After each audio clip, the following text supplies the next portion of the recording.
Abhishek Banerjee, General Secretary ka All India Trinamool Congress AITC, haka arfanai trik chuliau arjar puar ulawan Shillong ba Shillong, nagbantaban plie ka ophis treikam jong ka All India Trinamool Congress AITC Mekhlai Unit halachumia Shillong. Hakani chingelang plie ka ophis treikam laidon lang do ba Charles Pungru, President ka AITC Mekhlai Unit u Dr. Mukul Sangma nongelam kaliang persya yang rawa thawan ke jala nalor kiwe pan. Kani kicingwan Banerjee kalong ru sibantaban pejbenia kalong kaman kasan pertai haswa ba jala kan ya ke election chin mikman shaka yang rabar thawan ke jala house na marjar arfulai.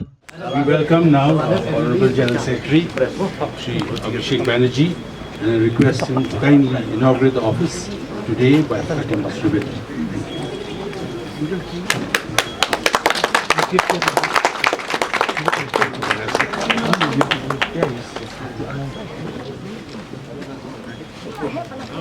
Thank you.